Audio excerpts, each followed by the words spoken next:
Stuart Antony is an actor best known for his roles in EastEnders, The Bill, and now Cockney and Scouse. But despite his success, he has been suffering in silence for years. As a child, he was abused hundreds of times by a close family friend. So my mum worked in a pub when she was 17, 18. He was in a band and he lived in the area that I grew up. I remember saying to my mum, "He was a nice man, who's that, Mum?" She said, "Oh, that was my friend." At first, it was that grooming process. It was very hard. You know, I thought he really liked me. And was a friend. Clearly not. How long did the abuse go on for? About 5 years, roughly. Hundreds of times. I spent a lot of time with him. In what way has the abuse changed your life? What impact has it had on you? Relationships, how I am as a person. I found myself drinking too much.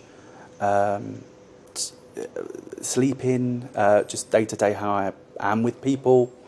Yeah, it's affected, and it's going to take a while to, even now everything's out, will I ever be the same again? When you heard that he was going to serve a long prison sentence, how did that make you feel? What was your reaction?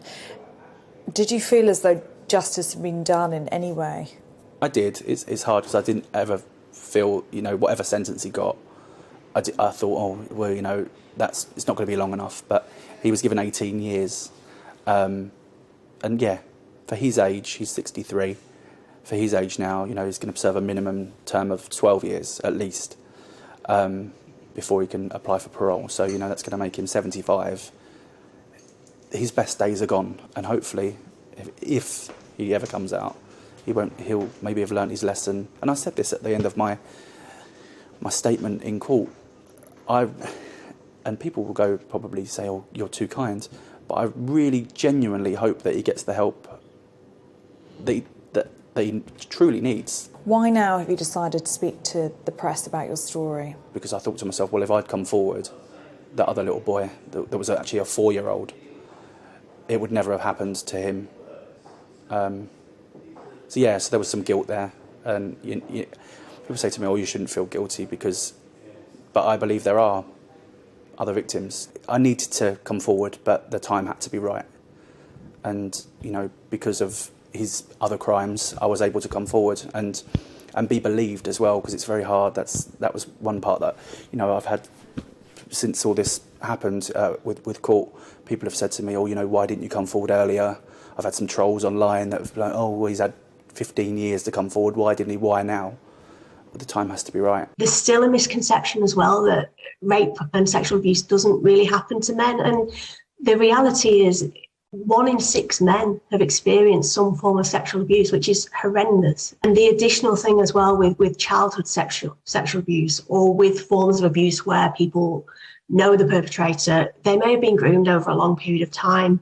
And it might not be until years later that people do feel able to speak out. If there is someone watching at home now and they have been through what you've been through and they haven't yet spoken to anybody, what would your advice be to them? Talk to somebody, a friend, a family member, someone you trust, because it's easier than you think, and that's the aim. If I can get one person to know that somebody is listening to them, that's my job done. Well, that was the story of Stuart Antony. He played a friend of Alfie Moon in EastEnders, and speaking now, as he was saying there to Ellie. So brave. Really, really hard to do that, I'd imagine. Yeah, after being abused in a 5-year ordeal between the ages of 10 and 15. So his attacker was a singer called Billy Nutt. And that won't be an isolated story. I mean, perhaps you know of it yourself, and the more people are aware, you would have thought after the Jimmy Savile situation that people would have been more aware about this, and maybe that's what encourages people like Stuart to speak out. But it obviously goes on in all sorts of walks of life. 1 in 6 men affected by it, according to that statistic in the VT there. But if you've been affected by any of the issues raised in that interview, you can head to the Survivors Trust website. That's the Survivors Trust website, or to text services and local support in your area as well.